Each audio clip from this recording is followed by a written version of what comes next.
కాంగ్రెస్ అధినేత అగ్రనేత రాహుల్ గాంధీ ప్రియాంక గాంధీ వాద్రాలకి ఒక పిలుపునిచ్చారు పవన్ కళ్యాణ్. ప్రాంతీయ విద్వేషాలు రెచ్చగొడుతున్నారు, మీ నాయకులు కంట్రోల్ చేయండి. రేవంత్ రెడ్డి బాగానే ఉన్నారు, కానీ మిగతా వాళ్ళు నాయకులు ఒక్కొక్కరు రెచ్చగొడుతున్నారు. దేశంలోనే ఎక్కడైనా బ్రతకచ్చు, ప్రపంచమంతా ఎక్కడైనా బ్రతుకుతుంటే ఇక్కడ మాత్రం బతుకులు మార్చేయాలని కోరుకుంటున్నారు. నిరంతరం ఉద్వేగాలు సృష్టిస్తున్నారు, విద్వేషాలు సృష్టిస్తున్నారు.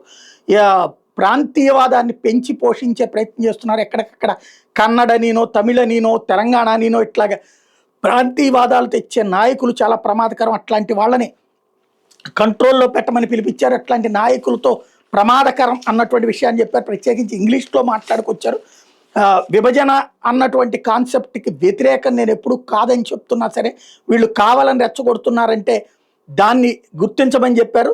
తెలంగాణ ప్రజల్లో లేని విద్వేషాన్ని వీళ్ళు రెచ్చగొడుతున్నారు అన్నటువంటి పాయింట్ చెప్పుకొచ్చారు.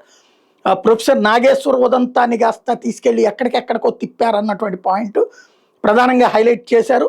ఎట్టి పరిస్థితులలో ఇలాంటి వాదాల్ని సమర్థించొద్దు అంటూ పిలుపునిచ్చారు.